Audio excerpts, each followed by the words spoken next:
I want to just switch notes just a little bit. I want to ask you about your experience with how parents communicate with you as an educator, what you've noticed over the years, how parents over time communicate with educators, with the school system. Because I know that there are some parents that just expect you to teach them everything. They send them to school and they take no responsibility whatsoever.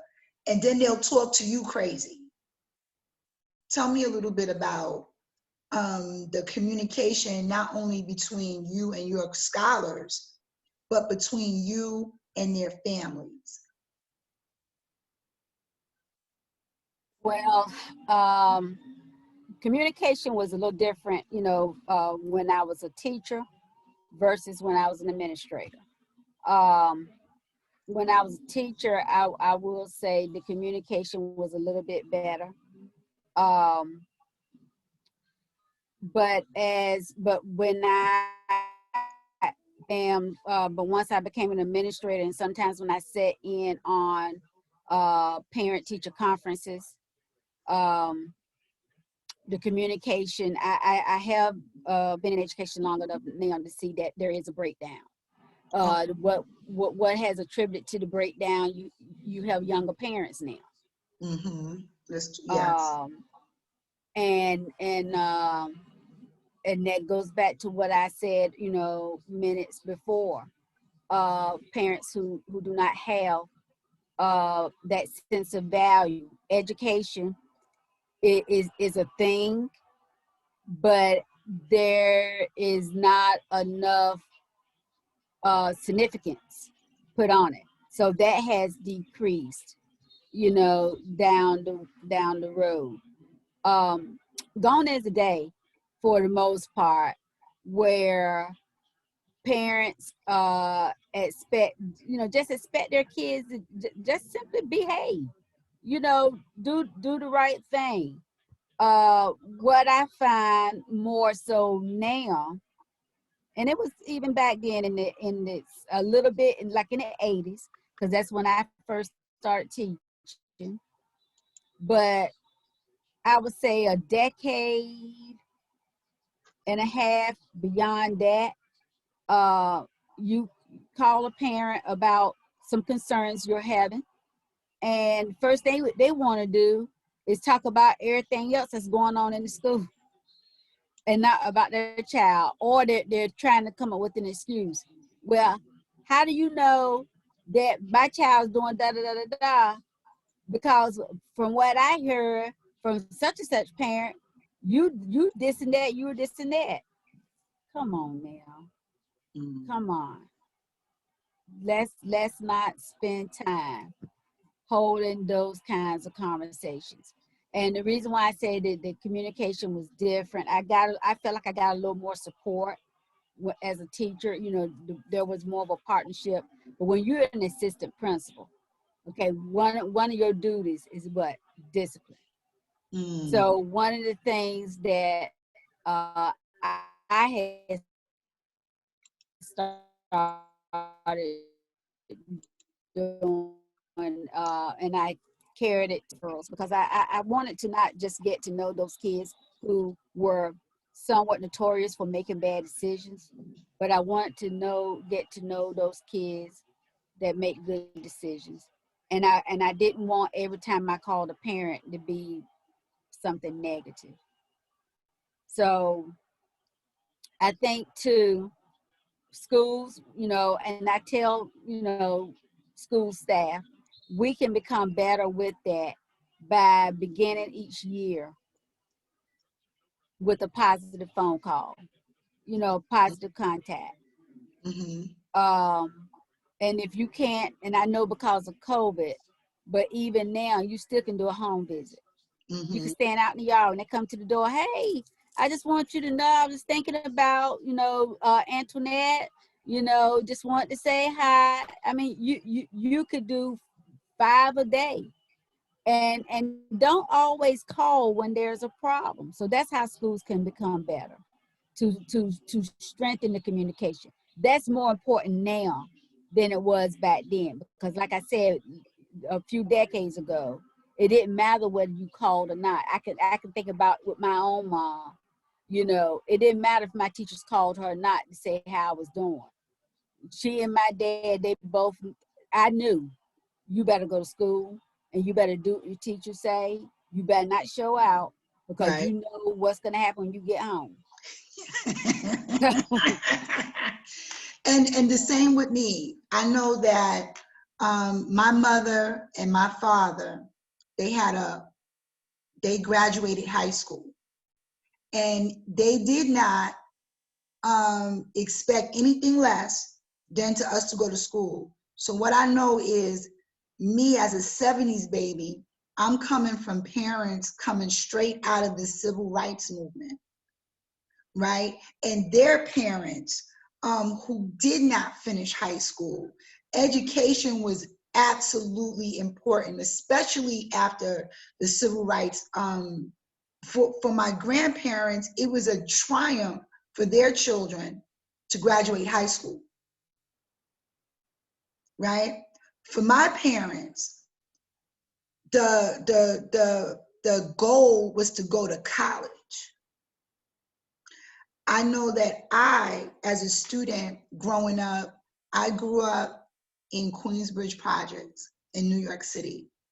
And I understood that I did not want to stay home.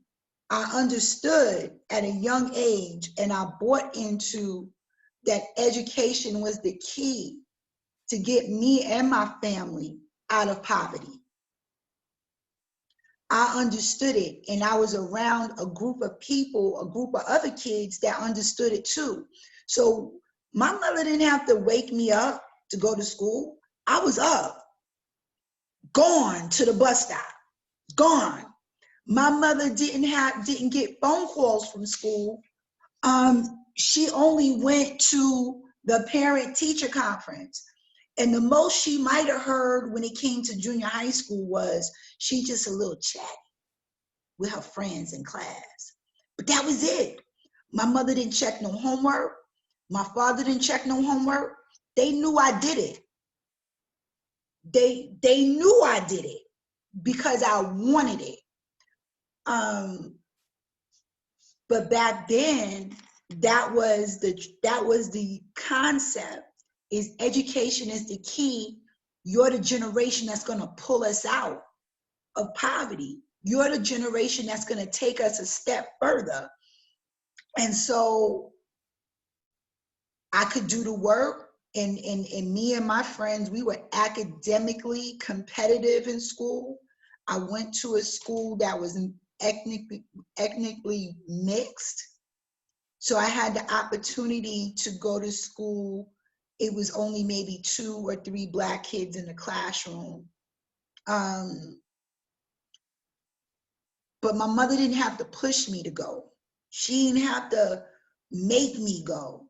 And neither one of my parents, we all knew you better finish high school. We all knew you better not be in there acting a fool. Understood that. Understood it. And after high school, the idea was they didn't even push me to go to college. The fact that I finished high school was good enough for them. And my mother just wanted me to get a job. My dad said, "What do you want to do?" I said, "I want to go to college," because back then I was riding on A Different World and The Cosby Show. And I wanted to get what they had. That experience, that's what I wanted. And that's exactly what I did. I took it a step further, but nevertheless, I did it. I did it. But with my son now, by the time my kids came along, education was like #1 in my house. Like, I got a job and you got a job too. Your job is to go to school and learn. That's it. And come and clean your room and help out with, clean up. behind yourself around the house. But in my house, education was the #1 priority, because at this time I already know a high school diploma is not enough. A GED is not enough, is unacceptable. You need to finish high school and go to college. If you can get a scholarship, that would be great. But nah, I was pushing them. This is the direction that you're going into life. And I mean, I'll tell you one thing. I'm not getting any phone calls about my son's behavior right now. Now, when my kids went to school, they loved me. I used to build great relationships, and because my son was always in trouble, I was always getting a phone call on a daily basis through elementary school, middle school, high school. Always got that call, my son is not behaving. And I always have to stop what I'm doing, run to the school. And if a kid gets really wild in New York City, they will send them to the psych ward, to the nearest hospital. They call it EMT in them, something like that, right? If your child gets really out of control in school, they will send them to the psych ward, and you got to go get them. So the benefit for me, I mean, my children and their educators growing up loved me because I had a great relationship with their teachers. I had a great relationship with the administrators. I remember my daughter, I would tell my daughter, Ebony, she barely got into trouble, but when she did, it's like, Ebony, tell me the whole story. Is that what happened? Tell me the whole story. I get in there with my cape. I got the S on my chest. You know, I'm an advocate for my kids. You know, you're not going to just do whatever you want with my children, right? That's one thing that they understood about me and they respected. But I would get in there with Ebony and I would be like, well, she did it because this is what happened, and according to her, and then it will come out, she didn't tell me the whole story. There was more to it. And I would look at her and I would be like, is this true? And she would be like, yeah, mommy, yeah. I'll be like, all right, well, then you're going to have to take these consequences. You're going to have to take these consequences with my son too. Did you do it? One thing, he never lied. He never lied about what he did. Did you do that, son? Yeah, I did it. All right, you're going to take this 3-day suspension. You're going to have to be accountable for what you do. And that's what the school system used to respect out of me, because I wasn't going up there hooting and hollering, oh, not my son. I knew my son did it. As soon as you called me, I knew he did it. But now, there were times, Antoinette, where they would tell me something far left, like my son touched a girl inappropriately. And I was like, no, my son don't do that. You might can get him on pulling a fire alarm and scaring the school. You might get him for fighting. You might get him for being disruptive in class, but you're not going to get him for touching another girl. Did you do it, son? No, I didn't touch her. I don't even like her. She ugly. Y'all not getting them for that. And that was the type of parent that I was. I knew my children well enough to know, nah, that don't sound right. My son, you know, he's a real handsome boy. He's not trying to take nothing from nobody. No. Let's look at the footage.